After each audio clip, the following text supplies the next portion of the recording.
Hey guys, Weeby Newz here, and today we are back with yet another video, and today we're going to be reacting to the complete history of Five Nights at Freddy's 1. A lot of you guys did say that you wanted me to play more of the games before I looked into the lore, but I found this video and I had my mods check it out too, and they said that there's no spoilers for other games, it's just having to do with the first game. So it seemed like a pretty safe video for me to watch. And yeah, I feel like it might help me kind of like understand better what to look for when I play like the second, third, fourth game, etc. And also I'm dying to know more about the bite of 87. I feel like a lot of you guys were hyping that up in the comments section of my last video. You know what I'm really interested in learning about? I want to learn more about the Golden Freddy, because I was watching Markiplier's Let's Play and I saw he got that as like a little Easter egg. It like popped up for a second. I was like, man, I want a Golden Freddy. To me, it just seems like almost like getting a shiny in Pokemon, you know what I mean? I'm like, man, he got the shiny Freddy, no fair. I want the shiny Freddy. But yeah, if you enjoyed this video and you enjoy me covering Five Nights at Freddy's stuff, please do leave a like and a comment and subscribe. It really does help me figure out what you guys are interested in, and it helps me with the algorithm too. But yeah, without further ado, let's go ahead and get right into this video. And so the video we're watching is by SuperHorrorBro. I'll be sure to link it in the description if you guys want to check it out. Hey guys, SuperHorrorBro Mike here, and in today's video we begin a new series on the channel as we return to the world of Fazbear Entertainment with a look at the history behind each and every mainline Five Nights at Freddy's game. I want to say now, I learned the names of all the characters in the first game. Thank you to the comments section. I kept calling Bonnie Bunny-chan. I didn't know what to refer to him as. Yeah, I put together a detailed rundown of the animatronics inhabiting Scott Cawthon's terrifying yet captivating they have a lot of universe, videos on this. and now we turn to the games themselves. Each episode will look at a particular game, in this case the original FNAF, and then touch on the following associated. Oh yeah, y'all were saying the freaking pizzeria game is like important to play. I was like, I thought that was just like a meme. I was like, this one's important to the canon? I felt so betrayed by the trailer. Next you're gonna tell me Freddy in Space 2 also is deeply connected to the lore, Weeby. You have to check that one out as well. On the following associated elements: development history, story and gameplay, and finally, Easter eggs and secrets. That's kind of cool, actually, learn about some of the development history, too. I'm excited to learn more about the animatronics, though. Who was the one that did the bite of 87? Was it Freddy who did it? Probably. I don't know, man. I just feel like it's always Freddy. I feel like I have beef with Freddy for no reason, besides him wanting to shove me in the Fazbear suit, you know what I mean? Sprinkle in a few interesting trivia facts, too. Okay. This will be a basic template for each episode of the series, as we cover everything from the original FNAF all the way up to Security Breach when it arrives later this year. So sit back, relax, and let's travel back in time to the year 2014 when a horror game legend was born. How it all started. It's not in the background. In order to understand how Five Nights at Freddy's came to be, we first need to understand why. Scott Cawthon is the creator and mastermind behind the entire franchise. Oh yeah, you guys did say that he was the person on the phone. I had a feeling. But while most of the internet knows him for his work in the horror genre, it wasn't always like this for Scott. He came from humble beginnings, often working on independent games with wholesome family-friendly values. Really? In fact, Cawthon's very first game was a project affectionately titled Doofus. He kind of looks like a nerd. You know what I mean? Like the candy? That's crazy though. He worked on actual like family-friendly stuff. When I saw that in the background, I was like, this looks like some Amanda the Adventurer shit. Which he made as a teenager in the early 90s. Believe it or not, this colourful and simplistic arcade game was made on ClickTeam Fusion, the same game engine as FNAF would eventually adopt itself. Oh wow. Back then, it was known as Click and Play. That's crazy. From this kooky dino shooter, Scott would eventually move on to a series of games created via the use of pre-rendered visuals. These include Chipper & Sons Lumber Company and Desolate Hope, both of which were criticised for containing creepy animatronics. I already see it developing. Oh, interesting. And he's saying that he was criticized for having creepy animatronics. Sorry, I didn't mean to cut him off, but once I saw it, I was like, oh my God, Bonnie. It's his first date. The Company and Desolate Hope, both of which were criticised for containing creepy animatronic-esque character designs despite being aimed at children, especially true in the case of Chipper. Fun fact, Scott Cawthon created over 60 games before finally hitting mainstream popularity and acclaim with a Five Nights at Freddy's franchise, which he has focused on ever since. So you could say by this point he had well and truly honed his craft. Dang. That's so cool to see people kind of rise up, you know, especially like indie developers. Like, gosh, put so much time and effort into making 60 games before he finally hit it big with Five Nights at Freddy's. That's cool. It's like inspiring, you know what I mean? At this point, he had well and truly honed his craft. Now, while these early days of struggling to create a successful game series may have looked bleak for Scott, the criticism he received about the rather creepy animations for his character renders in Chipper and Sons were in fact what led to FNAF's creation. Scott was reportedly ready to quit game creation altogether, but those mushrooms are scary as shit too. But decided to turn the criticism to his advantage and play to his strengths. He would create a game where family-friendly mascots turned evil and scary animations were essential. That's so cool. Dipping his proverbial toe in the waters of a genre he'd previously shied away from: horror games. Hence the birth of Five Nights at Freddy's and its cast of terrifying animatronics. That's so cool that he like took the criticism and like made it into something that became like so immensely popular, you know what I mean? That's really interesting. That's so neat. Five Nights at Freddy's was first submitted to the Steam Greenlight program on June 13th, 2014. A Kickstarter launched the following day, but was cancelled soon after. Really? Perhaps as Scott realised he could get the game made with his own budget. Okay. But a fun fact is, before removing this funding campaign, it did reveal an interesting tidbit about the central antagonist, Freddy Fazbear. Freddy Bear. I was like, did he have a different name back then? Freddy Bear. He was originally simply to be called Freddy Bear, a play on Teddy Bear. Alongside the Steam Green that makes sense. Duh. Light page and Kickstarter, a trailer was also launched over. Oh wow, you know it's interesting looking at these now. You know, like the robots that are on the inside of the suits. They look so similar, like the human robots that you saw in like the other games he made. That's really cool. And Kickstarter, a trailer was also launched over on Scott's YouTube channel to give players a sneak peek at the concept for the game. Check it out. Oh yeah, the trailer. Hey, I've reacted to this before during the Date's Place of Joy. Is it? I'm sure those kids are like pissing themselves right now as we speak.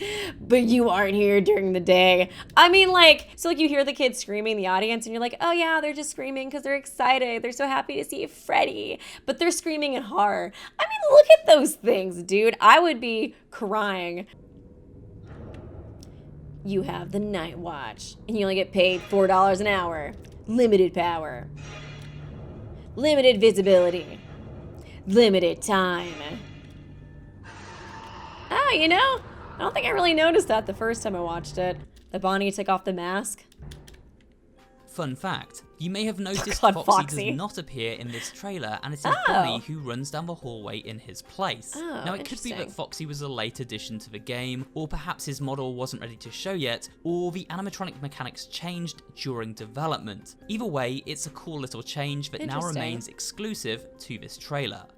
Like many of Scott's early FNAF games, it's... Okay, that makes sense. I probably watched like the newer trailer and like the one that he showed was like the older one. Like many of Scott's early FNAF games, it didn't take long for the announcement of Five Nights at Freddy's to the game's final release. A demo launched on July 24th, 2014. They're pretty short games. And FNAF was greenlit and released on Steam shortly after on August 18th of 2014. Wow. An Android and iPhone version came the same year on August 25th and September 11th respectively.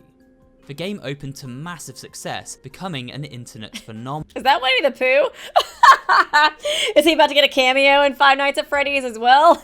And this was in some part due to the overwhelming support from the YouTube community. Notable playthroughs from creators such as Markiplier and PewDiePie added to the game's initial traction, and over the following years, FNAF transitioned from cult indie classic into one of the most popular horror game series of all time. Yeah, I liked Markiplier's playthrough from what I saw of it.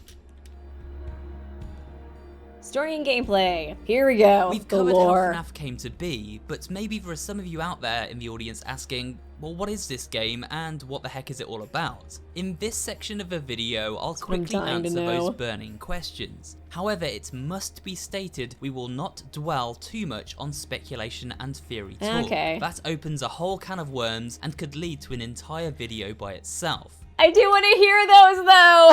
I want to know all the fan theories too. Okay, I'll be patient. I'll learn those from game theories 592 videos later after I beat more games.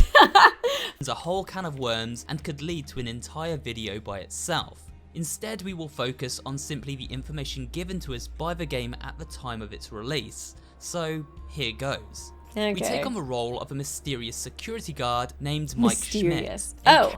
Really?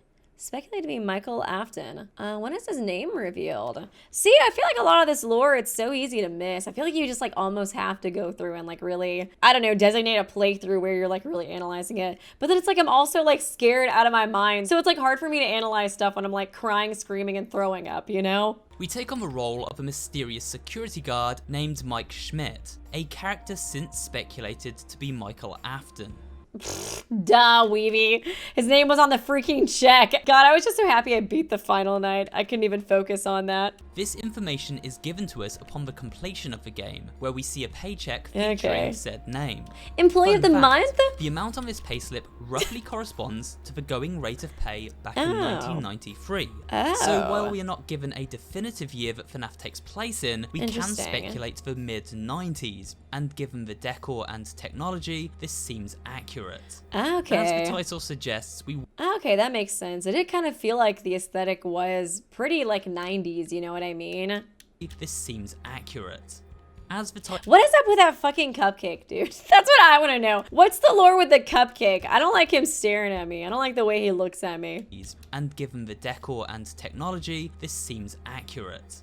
As the title suggests, we work the night shift at Freddy Fazbear's Pizza, a sort of Chuck E. Cheese type establishment. Fun for the whole family, complete with bad food and even worse entertainment, in the form of creepy singing animatronics. Yay! However, unlike Chuck E. Cheese, these particular robots are possessed by the spirits of several missing children, and now roam the halls of a pizzeria by night, looking to cram any humans they detect into endoskeletons, as remarked by our only companion, Phone Guy. Phone Guy.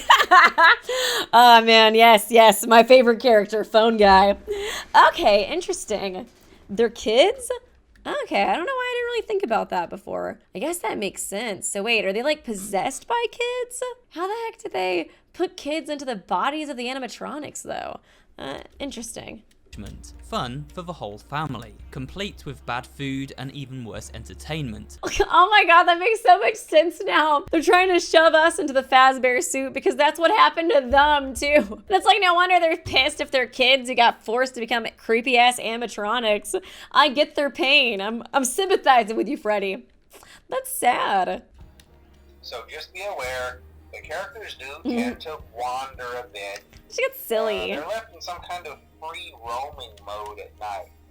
Something about their servos locking up if they get turned off for too long.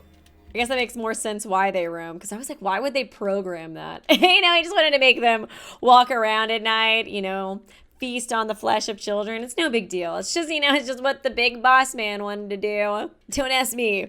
I just make slightly over minimum wage. Each of the 5 nights we spend at the pizzeria contain a phone conversation with this mysterious caller. They start jolly enough, but eventually devolve into something far more sinister and creepy. Yeah, literally just like demon noises by the time you get to the 5th night. Hey, do me a favor. Maybe sometime you could check inside those suits. Oh, it's so nice to see these actually subtitled. I could not understand what he was saying like half the time. Back there. No. Oh, yeah? Oh, no. Look at Freddy.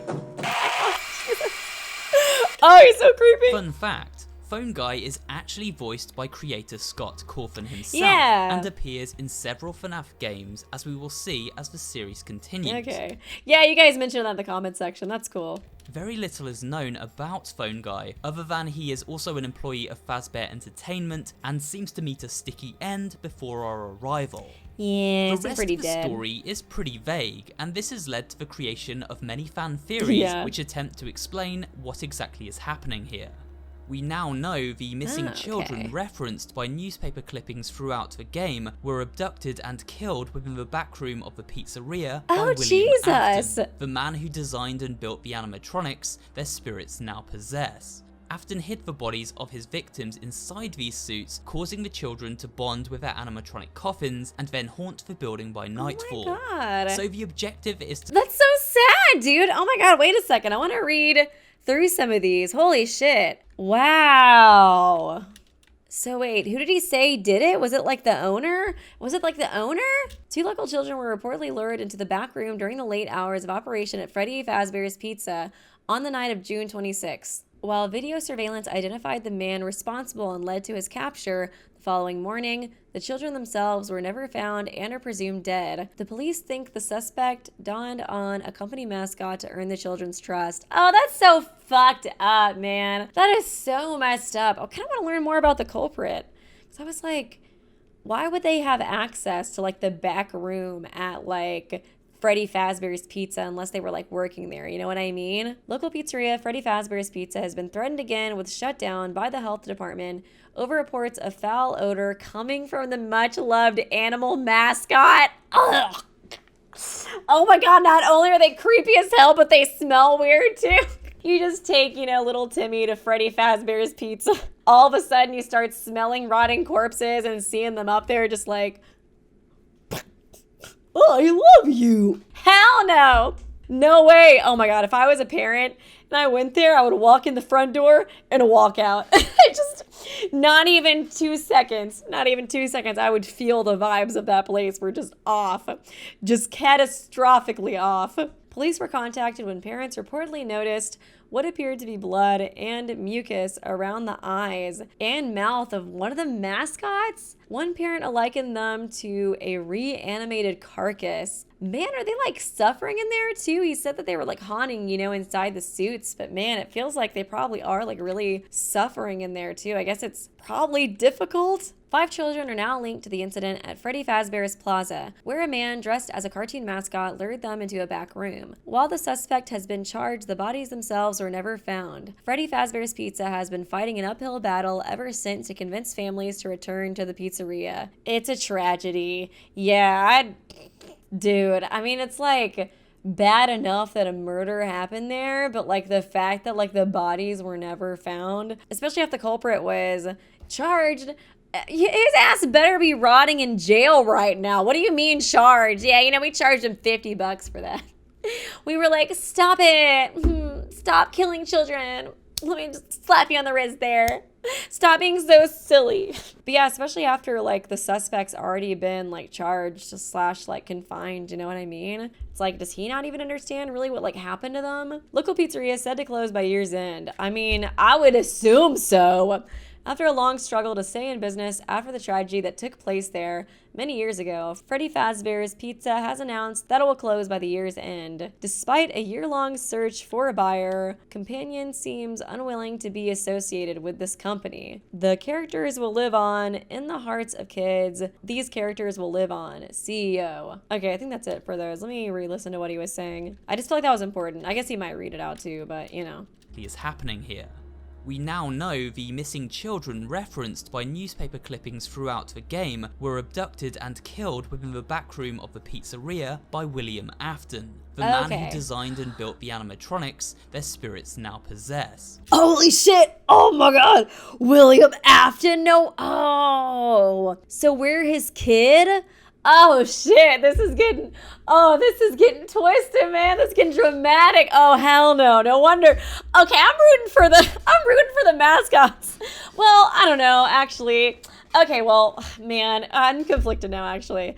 I understand why they're so upset, but at the same time, you know, it's like, his kid didn't do anything wrong, but I understand that they might not also, like, know that, like, I'm his kid. They might just, like, smell my, like, jeans or something and be like, that's the man that killed us. You know what I mean? So I get where they're coming from. Damn, I do kind of want to root for them. Can you just take one for the team, Mike? They've been through a lot, man, okay? They've been through a lot. Afton hid the bodies of his victims inside these suits, causing the children to bond with their animatronic coffins and then haunt the building by nightfall. So he hid them in there, and that's when they bonded with the animatronics and became like one with them or whatever. Okay, that makes sense.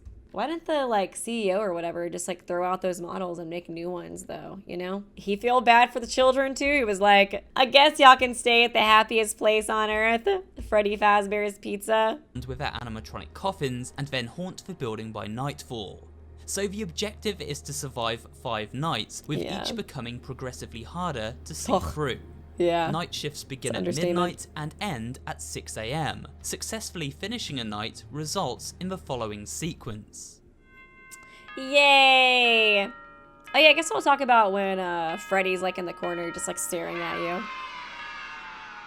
'Cause I got that ending. I think at least like once or Despite twice. Five Nights at Freddy's difficulty being pretty brutal at times, especially for new players who don't fully understand the mechanics, the basic gameplay loop is very simple.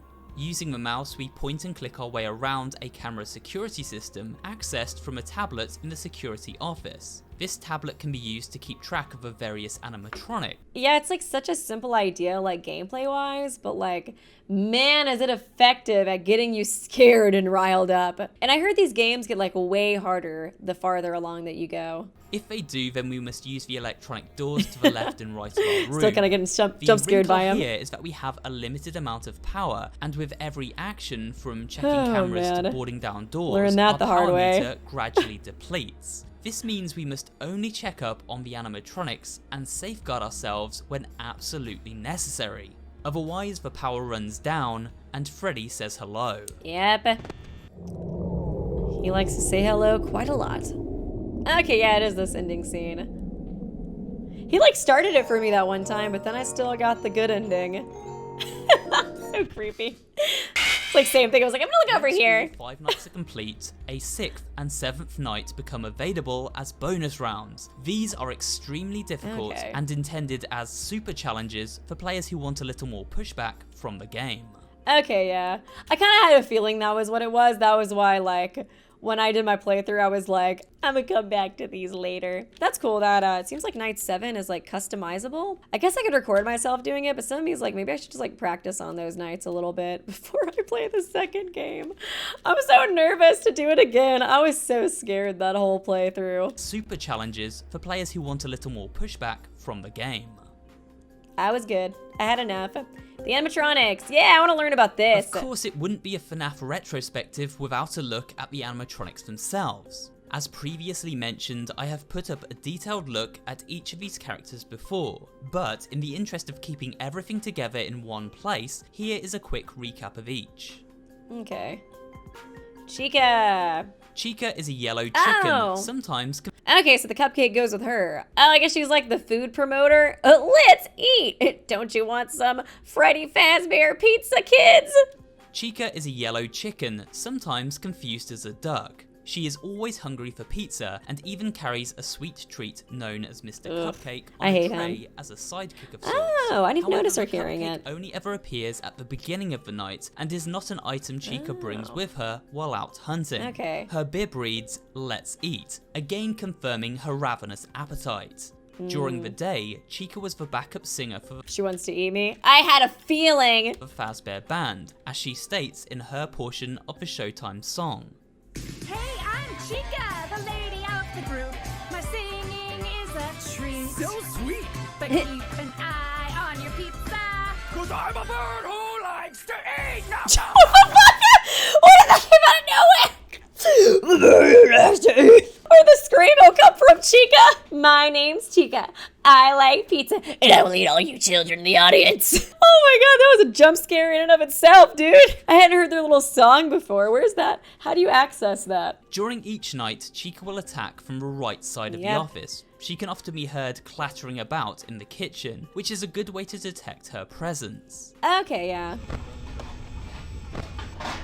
I was wondering who was doing that in the kitchen. I guess it makes sense that it's mostly her. I think there was a couple of times I thought it was Freddy though, just because that music box was playing.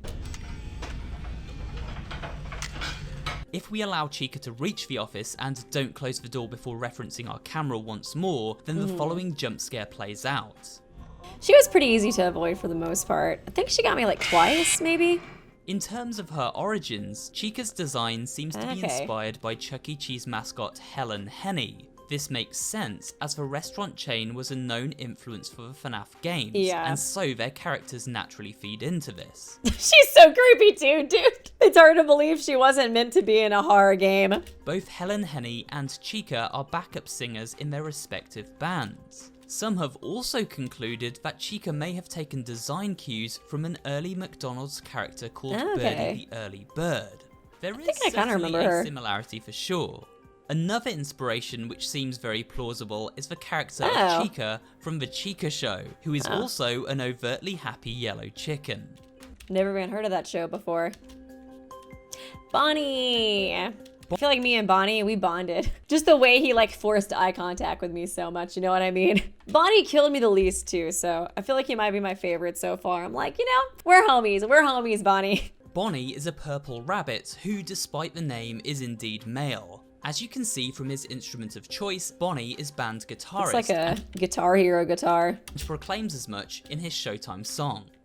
Bonnie's my name, I'm hopping along with floppy ears and a cottontail.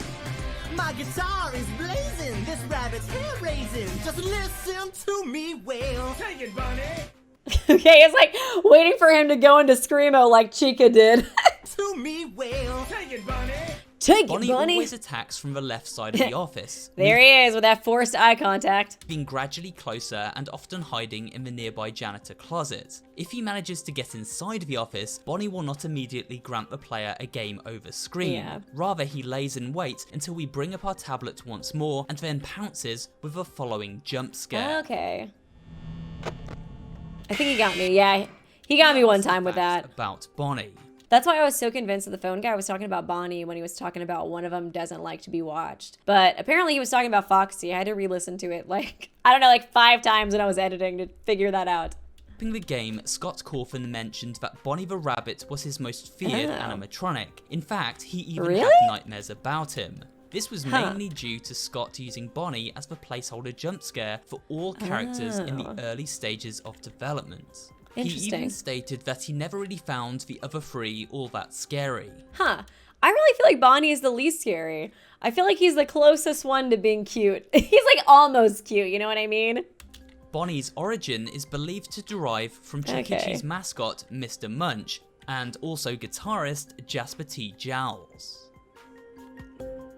Foxy, my mortal enemy. Next up, we have everybody's favorite pirate, Foxy. A red fox with damage up and down his body, revealing sections of the endoskeleton beneath. Yeah, he looked the most messed up. Oh man, I just realized this. The fact that there's like so many more animatronics that are gonna be added to this lore, are they all children that got murdered at a Freddy Fazbear's Pizza? Like, what is going on at these pizzerias, dude? Oh my gosh. I wonder if this too kind of implies that he was like murdered in a more brutal way or something, like compared to like Chica or Freddy or Bonnie, you know? Because yeah, he always looks the worst. Foxy has a hook for a hand and wears an eye patch over his right eye. Unlike the other animatronics, Foxy doesn't roam around the pizzeria by night. Instead, he peeks out from behind his curtain in Pirate's Cove and slowly creeps to the edge of his camera feed. If we allow him to leave the camera, then we must quickly close the door to the left of the office and switch to the hallway camera to send Foxy back to his cove. That's what I kept doing over and over again. Camera, we see the freaky fox sprinting full pelt towards us. Oh god. Something I personally have always found quite unnerving. Yeah. Sometimes we can hear for sure. I was like, that was the scariest part of the game for me. Whenever I saw him running on that camera, I would just freak out. But yeah, after a while, I just started closing the door and then triggering it because I was like, I get too scared when I see him running down and sometimes I freeze and I don't close it fast enough. Foxy singing a rather strange tune from behind his curtain. Take a listen. It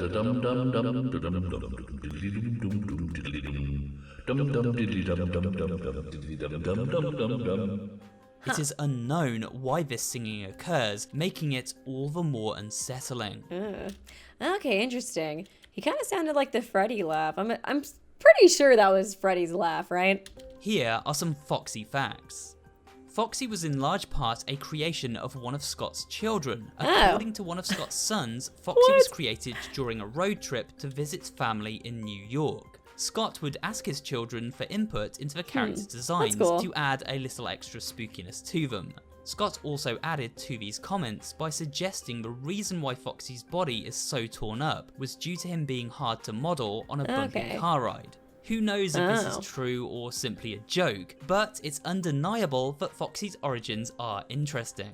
Foxy is also— That's crazy, because yeah, Foxy's the creepiest one, so I didn't really expect him to be the one that would be like based off of his kids or people he knew in real life. And I wonder if other people think that theory that I have about his body being more torn up because he was like killed in a more brutal way, but I don't know, I could see that being a thing, but this video did say it wasn't going to focus on like fan theories too much. Also the only character in FNAF history to date to not jump scare the player by attacking directly into camera. Yeah, I noticed that too. In the doorway. I feel like it kind of looked like funny sometimes. You just like, I don't know, like some of me, honestly, when I was playing it, I kind of felt like he would just like come and be like, hey girl, okay, bye. It's like, how do you know he kills me afterwards? Like maybe he just wanted to say hi. In terms of inspiration, 3 characters often attributed to Foxy's design are Chuck E. Cheese characters. I guess maybe it's supposed to parallel the idea of him like coming out of a curtain, you know what I mean? Like kind of coming out from the side rather than straight ahead. I could see that being why he made that choice for him. To Foxy Colleen, Showbiz God, Pizza Place's oh, Rolf God. de Wolf, These are also and creepy. most notably, the dastardly Foxy Loxy from Disney's 1943 short animation, Chicken Little. I didn't even know there was a 1940s Chicken Little. Freddy Fazbear. The 4th animatronic is of course Freddy Fazbear himself, star of the show. Don't look Freddy at me like Fazbear's that. Pizza. As he moves about, Just looks like he wants to shove me in the Fazbear suit. you can hear Freddy making spine-chilling laughing sounds. Yeah! Yeah! Fucker. I remember that. These are actually Oh my god, that scared me so much. I think that was I think that meant when he moved. the sounds of a girl giggling, What? but slowed right down. Really?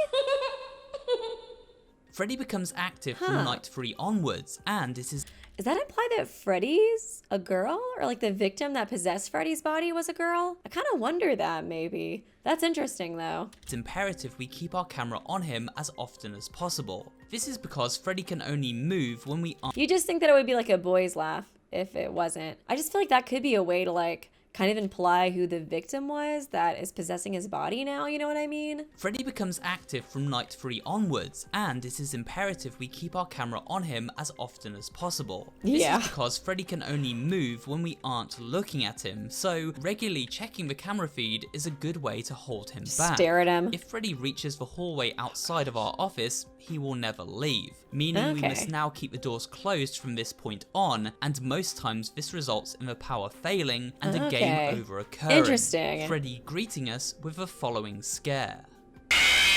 Yeah, I remember he would always get there. I felt like pretty quickly. I think it was just because I was so like scared of Foxy. I'd be like mostly checking on him. But okay, I didn't realize, he would never leave. But that makes sense. I don't think I ever did see him leave once when I was doing that. There are several fun facts about Freddy Fazbear, so let's Freddy list off a Fags. few quickly. The music we hear while Freddy patrols is a rendition of George Bizet's Toreador song from the opera Carmen. Oh yeah, that does mean he's moving too. I had a feeling. Freddy's appearance seems to take influence from both the God, that Chuck E. Cheese. Oof. Oh man, that is one creepy Chuck E. Cheese. Did people back then think that was cute? Like, I just don't understand. influence from both the 1977 classic version of Chuck E. Cheese and Showbiz Pizza Place mascot Billy Bob. Okay. Both wearing a hat and bow tie with similar coloration and of course lead members of the band. Freddy was of course the main singer while on stage. The star. I'm the singer in the band. Got a hat and a big bow tie. I'm a big brown bear, but don't be scared. I'm a real fun-loving guy. Okay, Slay. Okay, he can sing. God, I should not have told him to slay. He's gonna come for me immediately once I load up FNAF 2. Damn it. Damn it, I cursed myself. I'm a real fun-loving guy. Scott Cawthon originally planned for Freddy to be far more elusive and mysterious, only moving from the stage when the power went out completely. Oh, interesting. The original game, Freddy was never meant to move around the diner and was only meant to get you if your time ran out. This was changed before release. Okay. However, as development continued, Scott reevaluated the situation and decided he wanted to make Freddy a far more prominent part of the adventure. Freddy will at times flash up on screen as the night guard experiences hallucinations. I remember that. During these hallucinations, if we pause the action, we see Freddy has eerily realistic and bloodshot eyes. Okay, that's where that screenshot's from. Yeah, that scared me so much. I guess that makes sense that you're like, are so scared you're like hallucinating, you know what I mean? I mean, I basically did, and I was just playing a game. So if I was really there, I would definitely be hallucinating. You may notice Freddy has faint handprints on his head and chin. These are likely from the children of the pizzeria, but could also be the bloody handprint of a child William Afton stuffed inside Freddy's suit. That's so sad. Thought. Man, oh yeah, Golden Freddy! I've been wanting to learn about you. I'm so sad I didn't get him on my playthrough. There is one last animatronic to cover, one you might not ever see, shiny boy. even if you've completed FNAF multiple times. A yellow version of Freddy known as Golden Freddy. It is speculated he looks pretty messed up. Kind of like some of his hinges are broken or something too, and that's why he's like kind of sitting like that. that Golden Freddy contains the ghost of a young girl named Cassidy, yet another of William Afton's victims. In order to access Golden Freddy in the game, we must be extremely fortunate, or unfortunate depending on your perspective. There is a 1 in 100,000 chance of spotting a Golden Freddy poster on the wall of Hall 2B. Really? If we sight this poster, Cassidy can be heard laughing. Dang, that's Switch crazy. back to the 1 in 100,000? That's just for the poster though, right? I wonder what the rate is for the Golden Freddy itself. office at this point, and Golden Freddy will now be sat directly before us. Oh, okay, so it's for both. Oh. A spooky vision that insta-kills the player unless we quickly bring the tablet back up and look away. What the? Fun fact. It kind of looked like he had gone into the room a little bit too. Yeah, unless we quickly bring the tablet back up and look yeah, away. Like, I don't know if that's a glitch or not, but it almost looked like he went into this room for a second. It's like, no, go back to the room. Go back to your room, Golden Freddy. Fun fact. It's past your bedtime. Fun fact. During one of Phone Guy's conversations with the night guard, he references a gruesome incident at the pizzeria known as the Bite of 87. They used to be allowed to walk Yes. right during the day, too. Oh, this is what I want to hear about. But then there was the Bite of 87. Yeah. It's amazing, Yeah. Yeah. I don't know why it's funny the way he says that. too. But then there was the Bite of 87. Yeah. It's amazing that the human body can live without the frontal lobe, you know? You know? I don't think that's a thing. I don't think you can live without a frontal lobe. So it's interesting to note that if we input the AI levels to 1987 on night 7, then Golden Freddy will jump scare us and crash our game. Oh. Interesting. So confirm that he's the one who did it. Interesting. Interesting. I love it when games have like these little, I don't know, like kind of Easter eggs or secrets you can do, you know?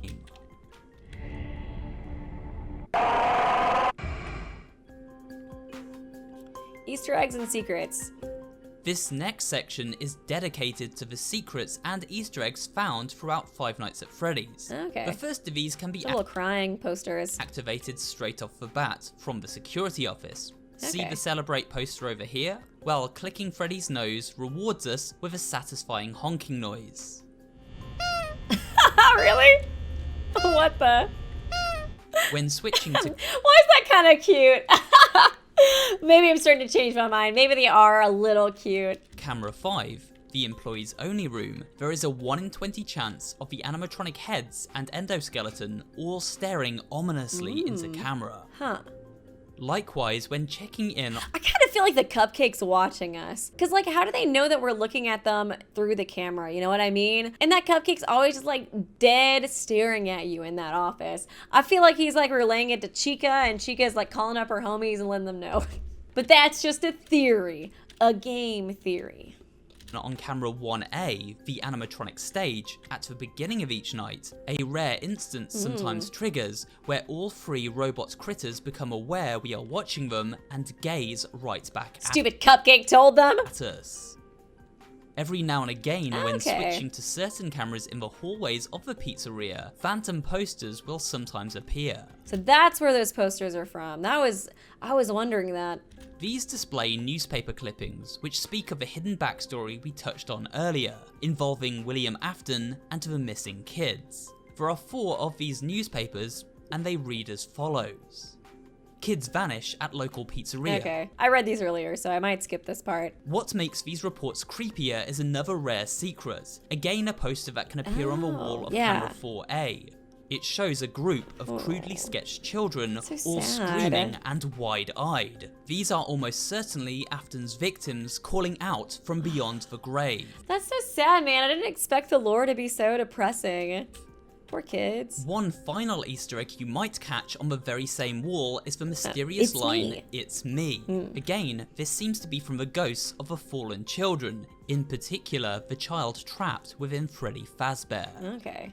Finally, on rare occasions, after receiving a Why is that one specifically Freddy? Is it just because it's like from like a hall close to him or something?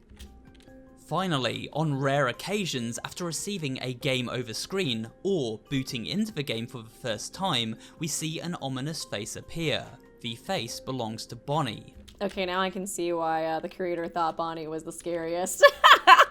Okay, he looks really, really scary right here. And sits on our screen for approximately 10 seconds, 10 before the seconds? eyes eventually light up. We then find Too ourselves back at the main menu. I'm so glad that didn't happen to me. Oh god, that's horrifying. This super creepy Easter egg is randomly generated and has only a 0.1% chance of appearing. Interesting. What happened next?